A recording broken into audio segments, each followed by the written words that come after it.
প্রিয় শিক্ষার্থীরা, আসসালামু আলাইকুম। প্রিয় শিক্ষার্থী, সম্মানিত অভিভাবকবৃন্দ, সম্মানিত শিক্ষক মণ্ডলী এবং আপনারা যা দেখছেন, আজকের ক্লাসে সবাইকে স্বাগতম।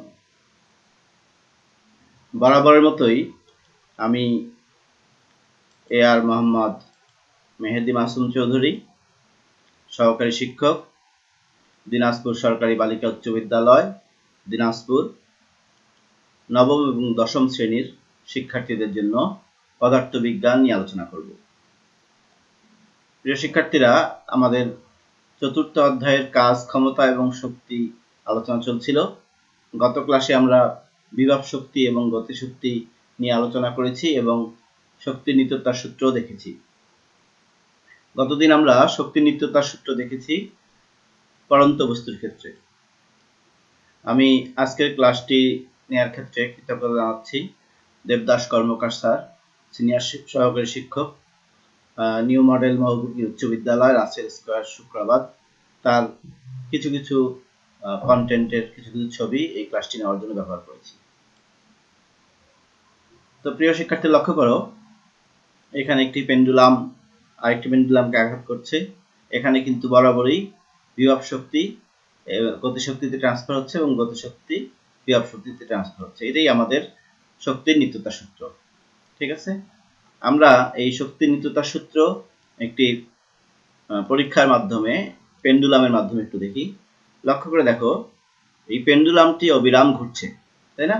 অবিরাম ঘুরছে, লক্ষ্য করে দেখো, অবিরাম ঘুরছে, একটা অবস্থান থেকে আরেকটা অবস্থানে ঘুরছে। তো আমরা এর বিভিন্ন অবস্থানগুলো একটু ব্যাখ্যা করলে তোমরা শক্তির নিত্যতার সূত্রটা ভালো করে বুঝতে পারবে। শিক্ষার্থী, লক্ষ্য করে দেখো, এই পেন্ডুলামটির বিভিন্ন অবস্থান। ধরো ওয়ে অবস্থানে আমি পেন্ডুলামটিকে ধরে আছি, ছেড়ে দেইনি, এখানে তার মানে স্থির আছে। তারপরে যদি ওয়ে অবস্থান থেকে পেন্ডুলামটিকে আমি ছেড়ে দেই, তাহলে এটি A B C D E পথে যে আবার E D C B A পথে ফিরে আসবে এবং এই ঘটনাটা চলতেই থাকবে। কতক্ষণ চলতে থাকবে? সব সময় চলতে থাকবে।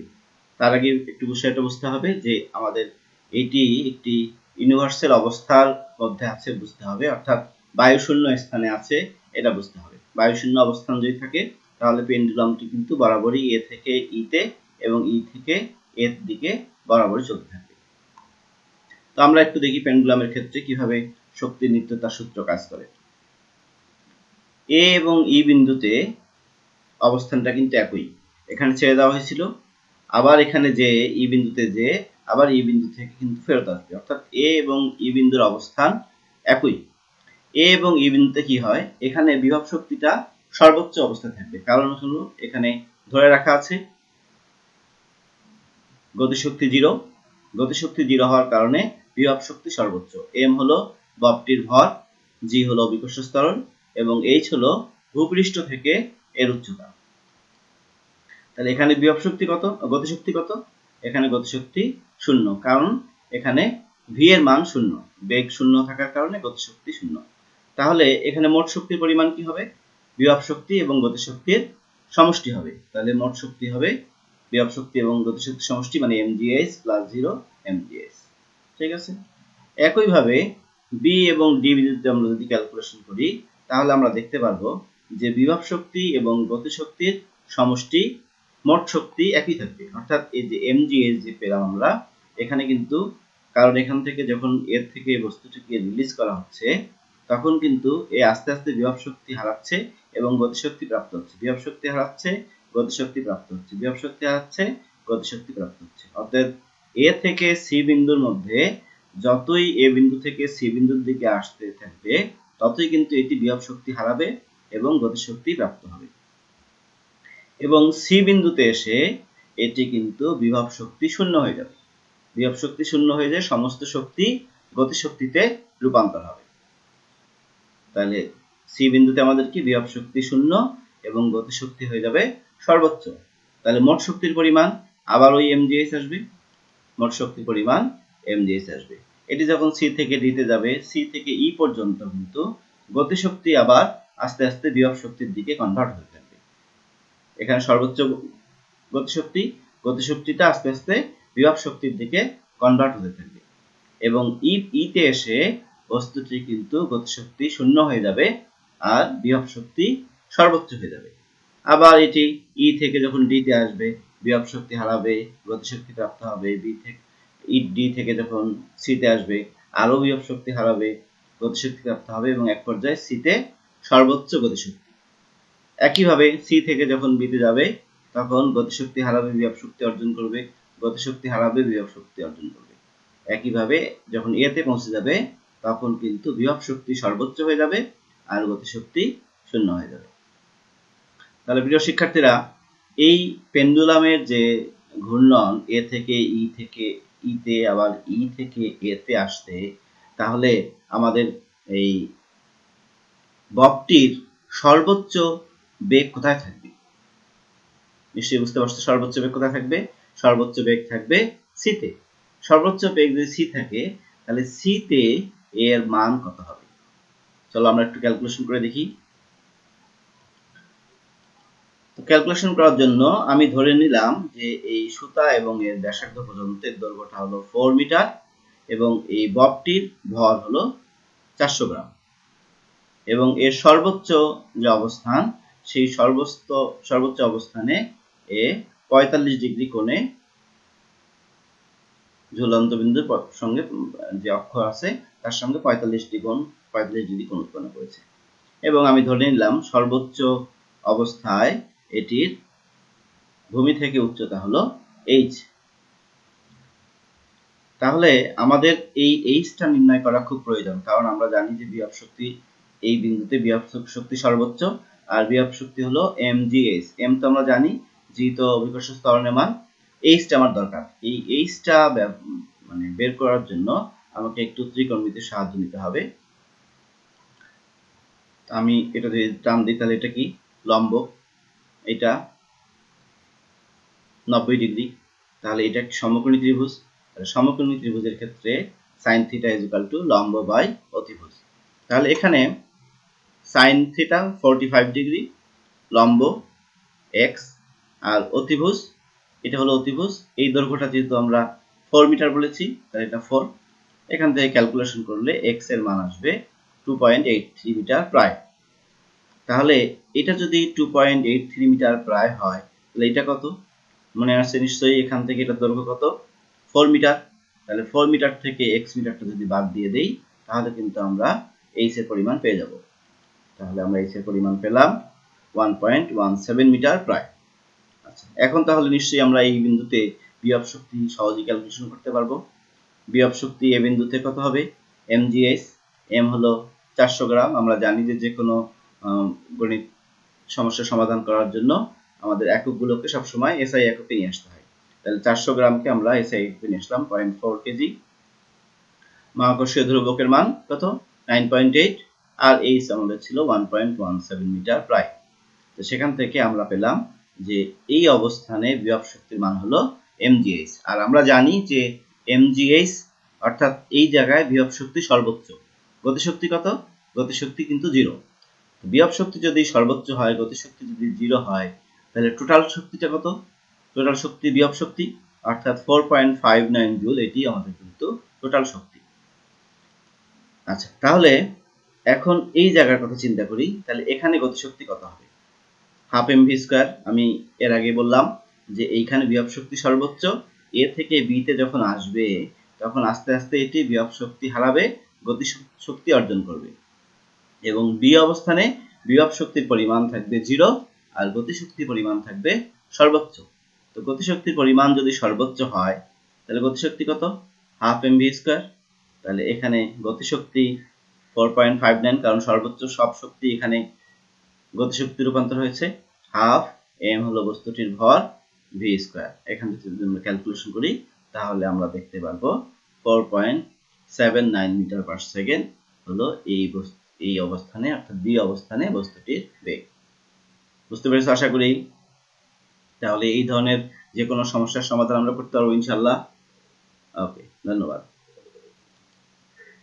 এখন আমরা এই ধরনের একটা প্রশ্ন দেখি, গাণিতিক সমস্যা একটু দেখি।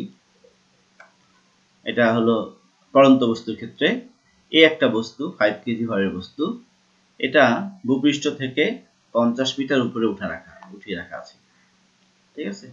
তারপরে এই অবস্থান থেকে বস্তুটিকে পড়তে দেওয়া হলো, ছেড়ে দেওয়া হলো। বস্তুটিকে যদি ছেড়ে দেওয়া হয় তাহলে প্রশ্ন হলো যে ভূপৃষ্ঠ থেকে কত উচ্চতায় বিভব শক্তি গতিশক্তির 1/4 হবে, অর্থাৎ কোন অবস্থানে। আমি ধরে নিলাম যে ভূপৃষ্ঠ থেকে x মিটার উপরে। যেহেতু আমরা বিভব শক্তি বের করব, বিভব শক্তি ক্যালকুলেশন করার সময় আমি গত ক্লাসে বলেছি যে সবসময় দেখতে হয় ভূপৃষ্ঠ থেকে কত উপরে আছে উচ্চতা, আর যদি গতিশক্তি বের করতে হয় তাহলে উপর থেকে কত দূর নিচে নামলো। যেহেতু আমরা বিভব শক্তি বের করব এই জন্য আমরা এটাকে x ধরলাম। তো মনে করি যে ভূপৃষ্ঠ থেকে x উচ্চতায় বিভব শক্তি গতিশক্তির 1/4 হবে। এখানে কি কি দেওয়া আছে একটু খেয়াল করো দেখি। বস্তুটির ভর দেওয়া আছে m কেজি, উচ্চতা দেওয়া আছে 50 মিটার এবং অভিকর্ষ ত্বরণের মান দেওয়া আছে 9.8 মিটার পার সেকেন্ড স্কয়ার।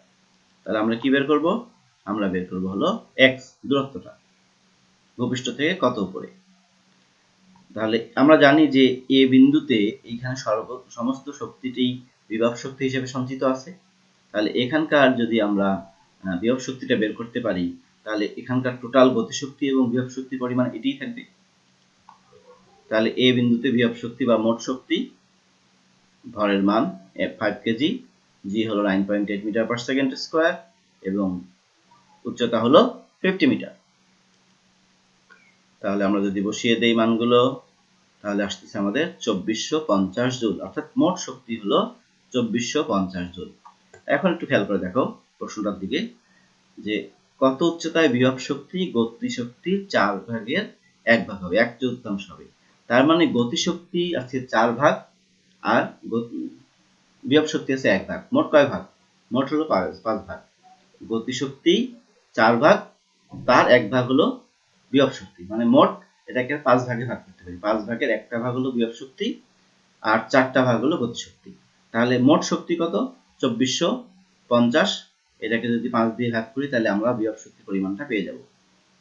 তাহলে আমাদের আসলো 490 জুল। তাহলে এই বি বিন্দুতে আমাদের বিভব শক্তি কত হবে? mg x, x কেন? বিভব শক্তি নির্ণয়ের সময় আমরা দেখি ভূপৃষ্ঠ থেকে কত উপরে উঠেছে, mgx। তাহলে বিভব শক্তির পরিমাণ কত হবে এখানে? 490 জুল। 490 জুল, বস্তুটির ভর m আর g হলো 9.8, x এখান থেকে যদি আমরা ক্যালকুলেশন করি তাহলে দেখতে পারবো x এর মান 10 মিটার। তার মানে ভূপৃষ্ঠ থেকে 10 মিটার উপরে বিভব শক্তি গতিশক্তির 1/4 হবে। বুঝতে পারছো তোমরা? প্রিয় শিক্ষার্থীরা, আমরা এখন একটু শক্তির রূপান্তর সম্পর্কে আলোচনা করি। আসলে পৃথিবীতে অনেক ধরনের শক্তি রয়েছে এবং এই শক্তিগুলো কিন্তু প্রতিনিয়তই রূপান্তর হচ্ছে, এক শক্তি থেকে আরেক শক্তিতে রূপান্তর হচ্ছে, ঠিক আছে। তো আমরা কিছু শক্তির রূপ দেখে নিই। যেমন আমাদের এক ধরনের শক্তি আছে বিদ্যুৎ শক্তি, আমাদের আরেক ধরনের শক্তি হলো আলোক শক্তি, এরপর রয়েছে যান্ত্রিক শক্তি, রাসায়নিক শক্তি, শব্দ শক্তি, নিউক্লিয় শক্তি, তাপ শক্তি, বায়ু শক্তি, পানি শক্তি, ভর। এখানে মাত্র আমি কয়েকটি শক্তির কথা উল্লেখ করেছি। আসলে অনেক প্রকার শক্তি রয়েছে এবং এই শক্তিগুলো কিন্তু সবসময়ই এক শক্তি থেকে আরেক শক্তিতে রূপান্তর ঘটে। কখনো কখনো একটি শক্তি থেকে আবার একাধিক শক্তিতে রূপান্তর ঘটে। আমি অল্প কিছু উদাহরণ দিয়ে তোমাদের শক্তি রূপান্তরগুলো বোঝানোর চেষ্টা করব। লক্ষ্য করো, প্রথমেই লক্ষ্য করো বিদ্যুৎ শক্তি বা তড়িৎ শক্তি। লক্ষ্য করো, দেখো একটি 12 ভোল্টের বৈদ্যুতিক কোষ, তার মানে এখান থেকে বিদ্যুৎ উৎপন্ন হবে।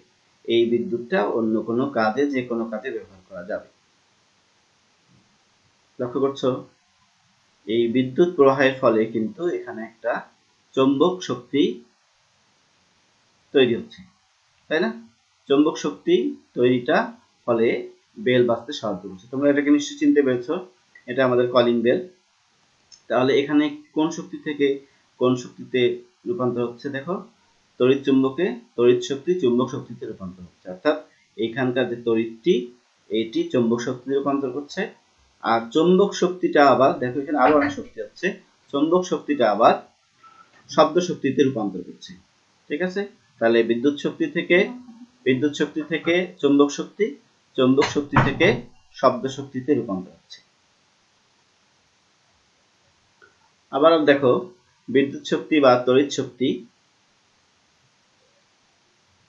কি হচ্ছে, দেখো একটি লাইট জ্বালাচ্ছে, তার মানে তড়িৎ শক্তি থেকে কি আলোক শক্তিতে রূপান্তর হচ্ছে, তাই না?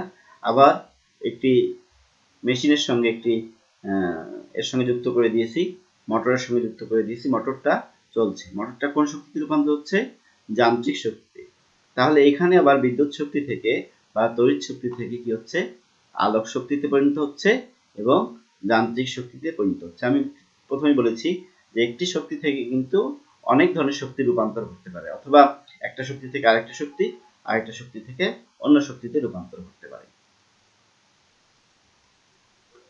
এবার আমরা দেখে নিই তড়িৎ শক্তি থেকে আলোক শক্তি। তড়িৎ শক্তি থেকে আলোক শক্তির অনেক রূপান্তর আছে।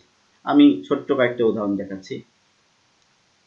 প্রতিদিন আমাদের লাগে, আমাদের বাসায় আছে তড়িৎ শক্তি থেকে আলোক শক্তি, বাল্ব, বিভিন্ন বাল্ব জ্বালাই আমরা, এটি তড়িৎ শক্তি থেকে আলোক শক্তিতে রূপান্তরের একটি উদাহরণ। এই ধরনের আলোকসজ্জা তোমরা দেখেছো বিভিন্ন প্রোগ্রামে, এই ধরনের দেখেছো, তাই না? বিভিন্ন দোকানে এরকম ওপেন ক্লোজ, হ্যাঁ, তারপরে বাংলাদেশ নাম লেখা অথবা কোনো প্রতিষ্ঠানের নাম লেখা, এটাও বিদ্যুৎ শক্তি থেকে আলোক শক্তির একটি উদাহরণ। যে কোনো অনুষ্ঠানে, বিবাহ অনুষ্ঠানে, সামাজিক সাংস্কৃতিক অনুষ্ঠানে আমরা এই ধরনের, অথবা ঈদ উৎসব, পূজা উৎসব, এই ধরনের আমরা আলোকসজ্জা করে থাকি। এটা কিন্তু বিদ্যুৎ শক্তি থেকে আলোক শক্তিতে রূপান্তরের একটি উদাহরণ। আরো অনেক উদাহরণ আছে, আমি অল্প একটু দেখালাম। এবার বিদ্যুৎ শক্তি থেকে অন্য একটি শক্তিতে একটু খেয়াল করি, কয়েকটি চিত্র লক্ষ্য করি। এটা একটি লাইটের ছবি, এটা চেনো তোমরা, এটা হলো বৈদ্যুতিক হিটার। বৈদ্যুতিক হিটার, এখানে কি হচ্ছে, এই বিদ্যুৎ প্রবাহের ফলে এই ধাতব মাঝখানে যে ধাতব পদার্থটা আছে, ধাতব কয়েলটা আছে, এটি উত্তপ্ত হয়ে যায়। তাহলে বিদ্যুৎ শক্তি থেকে কি তাপ শক্তিতে রূপান্তর হচ্ছে। আবার দেখো একটা আলোর আভা ছড়িয়েছে, তার মানে আলোক শক্তিতে রূপান্তর হচ্ছে, তাই না? এখান থেকে আবার অন্য শক্তিতে রূপান্তর হতে পারে। এটা কি হেয়ার ড্রায়ার মেশিন, বিদ্যুৎ শক্তির সাহায্যে চালানো হচ্ছে, কি উৎপন্ন হচ্ছে, তাপ উৎপন্ন হচ্ছে, তাপটা থেকে আবার বাতাস, বায়ু শক্তি উৎপন্ন হচ্ছে, এটার ফলে বাতাস এবং তাপের সংমিশ্রণে মাথার ভেজা চুলগুলো শুকাচ্ছে, এই হলো, তাই না? এটা তো সবাই চেনো, ইন্ডাকশন, তোমরা যেটাকে ম্যাজিক চুলা বলো। এটা কি হয়, যখনই আমরা বিদ্যুতের সঙ্গে সংযুক্ত করি এটি তাপ উৎপন্ন করে এবং আমরা রান্নার কাজে ব্যবহার করি। তাহলে এই উদাহরণগুলো আমাদের কি বিদ্যুৎ শক্তি থেকে কোন শক্তিতে রূপান্তর হচ্ছে, তাপ শক্তিতে, তাপ শক্তি থেকে আবার অন্য শক্তিতে রূপান্তর হচ্ছে। এটা একটি রাসায়নিক কোষ, শুষ্ক কোষের ক্ষেত্রে এই ধরনের হয়, অথবা যে কোনো রাসায়নিক কোষের ক্ষেত্রে। যদি এই কোষে দেখো একটি বাল্ব সংযুক্ত করা আছে, যদি আমরা সুইচ দিয়ে দিই অথবা সংযোগ দিয়ে দিই, তাহলে বাল্বটি জ্বলে ওঠে, তাই না? তাহলে এখানে রাসায়নিক শক্তিটা কি করছে, কোন শক্তিতে রূপান্তর হচ্ছে বলতো? হ্যাঁ, বিদ্যুৎ শক্তিতে রূপান্তর হচ্ছে। বিদ্যুৎ শক্তি আবার আলোক শক্তিতে রূপান্তর হচ্ছে, আলোক শক্তি আবার রূপান্তর হওয়ার ফলে এখানে কি হচ্ছে, তাপ শক্তিতে রূপান্তর হচ্ছে। একটা শক্তি থেকে অনেক শক্তিতে রূপান্তর ঘটে। তাহলে এটা রাসায়নিক শক্তি থেকে কোন শক্তিতে রূপান্তর হচ্ছে, আলোক শক্তিতে রূপান্তর হচ্ছে। বুঝতে পেরেছো?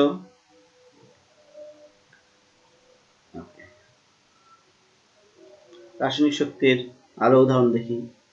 বাসায় নিশ্চয়ই এই ধরনের ঘটনা ঘটে, গ্যাসে রান্না করছে তোমার মা, তাহলে এখানে কি হচ্ছে, গ্যাসটা পোড়ানো হচ্ছে, মানে রাসায়নিক শক্তিটা কনভার্ট হয়ে যাচ্ছে। কোন কিসে কনভার্ট হচ্ছে, দেখো প্রথমে আলোক শক্তি, আলো জ্বলছে না, আলোক শক্তি, তাপ শক্তি, এখান থেকে আবার বায়ু শক্তিতেও রূপান্তর হচ্ছে, অনেক শক্তি। এখানে কি রাসায়নিক শক্তিটা পুড়িয়ে অন্যান্য শক্তিতে পরিণত হচ্ছে। গাড়ি চালাই আমরা কি দিয়ে, পেট্রোল দিয়ে, ডিজেল দিয়ে, তাই না? তাহলে এখানে যে জ্বালানিটা পোড়ানো হয় সেই জ্বালানিটা কি হচ্ছে, পুড়িয়ে কোন শক্তিতে রূপান্তর করা হচ্ছে, যান্ত্রিক শক্তিতে রূপান্তর করা হচ্ছে। যান্ত্রিক শক্তিটা আবার কোন শক্তিতে রূপান্তর হচ্ছে, গতিশক্তিতে রূপান্তর হচ্ছে, তাই না? তাহলে এখানে রাসায়নিক শক্তিটা কনভার্ট হয়ে, রূপান্তর হয়ে অন্য শক্তিতে পরিণত হচ্ছে। ড্রাই সেল, আমরা কি করি, কত কিছু করি, ঘড়ি চালাই, তাই না, টিভির রিমোট চালাই, তারপরে খেলনা গাড়ি, টর্চ লাইট, এগুলো সবই কিন্তু রাসায়নিক শক্তি থেকে বিভিন্ন শক্তিতে রূপান্তর হচ্ছে। যখন আমি গাড়ি চালাই তখন কি হচ্ছে, যখন গাড়ি চালাচ্ছি তখন এটা যান্ত্রিক শক্তিতে রূপান্তর হচ্ছে। যখন লাইট জ্বালাই তখন আলোক শক্তিতে রূপান্তর হচ্ছে। যখন রিমোট চালাই, রিমোটেও কিন্তু একটা লেজার লাইট এটা বের হয়ে যায়, আলোক শক্তিতে রূপান্তর হচ্ছে, তাই না? এরকম আমরা অনেক ধরনের শক্তিতে রূপান্তর হচ্ছে, রাসায়নিক শক্তির রূপান্তর। এখানেও কিন্তু রাসায়নিক শক্তির রূপান্তর হচ্ছে। মানুষ আমরা খাদ্য খাই, খাদ্য খেয়ে খাদ্যের ভিতর কি রাসায়নিক পদার্থ থাকে সেটা আমাদের শরীরে কাজে লাগে, ফলে আমরা বিভিন্ন ধরনের কাজ করতে পারি। মোমবাতি, মোমবাতি যখন পোড়ানো হয় কি হয় দেখো, কার্বন ডাইঅক্সাইড উৎপন্ন হয়, আলো উৎপন্ন হচ্ছে, তাপ উৎপন্ন হচ্ছে, অর্থাৎ এই মোমবাতিটা গলে পুড়ে যাচ্ছে, কার্বন ডাইঅক্সাইড উৎপন্ন হচ্ছে, আলোক রশ্মি উৎপন্ন হচ্ছে, তাপ উৎপন্ন হচ্ছে, অর্থাৎ রাসায়নিক শক্তি থেকে এই শক্তিগুলো রূপান্তর হচ্ছে। প্রিয় শিক্ষার্থীরা, দেখো এটি আমরা এর আগেই দেখেছি, এটি জলবিদ্যুৎ প্রকল্প। এখানে কি হয়, পানির উচ্চতাকে বাড়িয়ে বিভব শক্তিটা বাড়িয়ে দেওয়া হয়, বিভব শক্তি বাড়িয়ে বিভব শক্তিটাকে গতিশক্তিতে পরিণত করা হয়, এবং পানিটা যখন এই পাশ দিয়ে পড়ে তখন এখানে একটি টারবাইন থাকে, ফলে টারবাইনটি ঘোরে, টারবাইনটি ঘুরলে এখানে একটি বিদ্যুৎ উৎপন্ন হয়, এবং এই বিদ্যুৎ শক্তি থেকে আলোক শক্তি, তাপ শক্তি, অন্যান্য শক্তিতে রূপান্তর হয়, তাই না? এটা আমরা আগেই দেখেছি। তো এখানে তাহলে কি হচ্ছে, বিভব শক্তিটা গতিশক্তিতে রূপান্তর হচ্ছে, গতিশক্তি যান্ত্রিক শক্তি থেকে বিদ্যুৎ শক্তি, বিদ্যুৎ শক্তি থেকে অনেক শক্তিতে রূপান্তর করা যাবে, আলোক শক্তি, তাপ শক্তি, হ্যাঁ, বিভিন্ন শক্তিতে রূপান্তর করা যাবে। তাহলে এখানে ঘটলো হলো আমাদের বিভব শক্তি থেকে গতিশক্তি, গতিশক্তি থেকে তড়িৎ শক্তি, তড়িৎ শক্তি থেকে আলোক শক্তি, এই ক্ষেত্রে আর কি আরো অনেক শক্তিতে রূপান্তর করা যাবে। এগুলো কি খাবার, আমরা বিভিন্ন খাবার খাই, তাই না? এইগুলোতে খাদ্যের রাসায়নিক শক্তি সঞ্চিত থাকে, খাদ্যের রাসায়নিক শক্তি সঞ্চিত থেকে এটা আমাদের বিপাক করে, এবং এটি আমাদের শরীরে শক্তি যোগায়, কাজ করার সামর্থ্য অর্জন করে। দেখো সেখান থেকে আবার কি করছে, এই ব্যক্তিটি রিক্সা চালাতে পারতেছে, তার মানে আবার যান্ত্রিক শক্তিতে রূপান্তর করতে পারছে, তাই না? তার মানে আমরা রাসায়নিক শক্তি থেকে যান্ত্রিক শক্তিতে রূপান্তর করতে পারবো। তাহলে খাদ্য থেকে রাসায়নিক পদার্থ, রাসায়নিক শক্তি থেকে, রাসায়নিক শক্তি থেকে আমরা কি করছি, তাপ শক্তিতে রূপান্তর হচ্ছে, হ্যাঁ, আমরা এনার্জি পাচ্ছি, এবং সেখান থেকে গতিশক্তিতে রূপান্তর হচ্ছে। দেখো এই ধরনের ইঞ্জিন হয়তো তোমরা দেখোনি, এটা এক সময় ছিল, এটাকে বলা হয় স্টিম ইঞ্জিন। স্টিম ইঞ্জিন, এইখানে মূলত কয়লাকে পুড়িয়ে তাপ উৎপন্ন করা হয়, এবং এই তাপ শক্তিটা যান্ত্রিক শক্তিতে রূপান্তর করা হয়।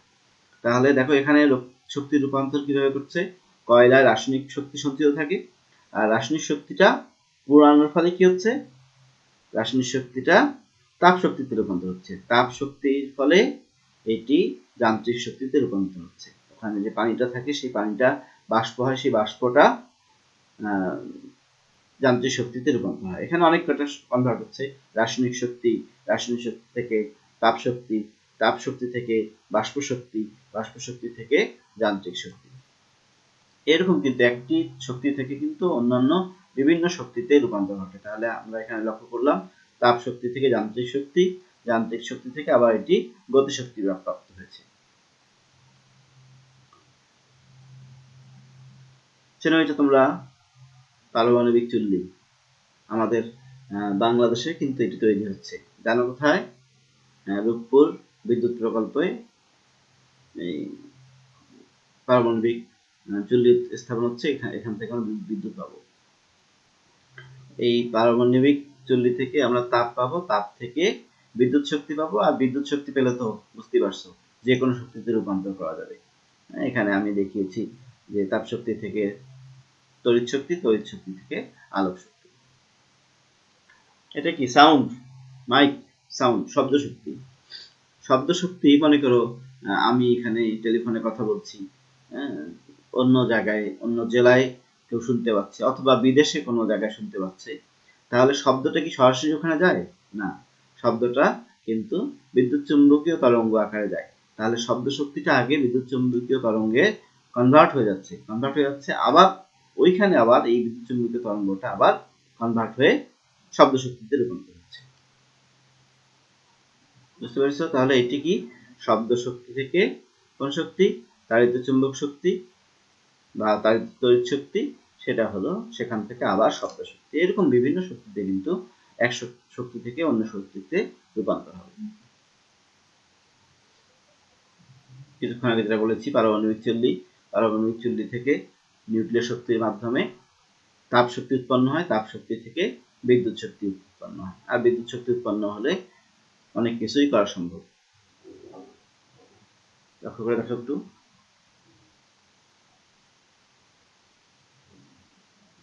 এখানে কি বোমা পরীক্ষা করা হচ্ছে নাকি? এখানে কি নিউক্লিয় শক্তি থেকে কোন শক্তিতে রূপান্তর হচ্ছে, তড়িৎ শক্তিতে রূপান্তর করছি। আমি কিছুক্ষণ আগে দেখেছি তড়িৎ শক্তি থেকে যান্ত্রিক শক্তিতে রূপান্তর হচ্ছে। এইভাবে কিন্তু একটা শক্তি থেকে অনেকগুলো শক্তির রূপান্তর সবসময় ঘটতে হবে। তো শিক্ষার্থীরা, ঠিক আছে, আমরা শক্তি রূপান্তর সম্পর্কে জানলাম। এবার একটি বাড়ির কাজ নিয়ে নাও। বাড়ির কাজ হলো 10 কেজি ভরের একটি বস্তুকে 32 মিটার পার সেকেন্ড বেগে খাড়া উপরের দিকে নিক্ষেপ করা হলো। দেখাও যে বস্তুটি শক্তির নিত্যতা সূত্র মেনে চলে, অর্থাৎ বস্তুটির সব সময় বিভব শক্তি এবং গতি শক্তির মান নির্দিষ্ট থাকে, এটা আমাদের দেখাতে হবে। তো আজকের ক্লাসটি তোমাদের কেমন লাগলো? আজকের ক্লাস সম্পর্কে যদি কোনো সমস্যা থাকে অবশ্যই আমাকে জানাবে। আর বাসায় আছো, স্বাস্থ্যবিধি মেনে চলবে। যদি কোনো কারণে বাসার বাইরে যাও, বাসার বাইরে থেকে যারা আসবে তোমাদের অভিভাবকরা, তাদেরকেও কমপক্ষে 20 সেকেন্ড ধরে সাবান পানিতে হাত ধুতে বলবে।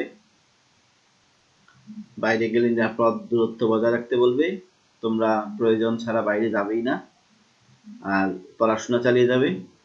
আমাদের পেজের সঙ্গে সংযুক্ত থাকবে, পরবর্তী রুটিন দেখে আমাদের আগামী ক্লাসে তোমাদেরকে আমন্ত্রণ জানিয়ে আজকের মতো এখানে শেষ করছি। আল্লাহ হাফেজ, আসসালামু আলাইকুম।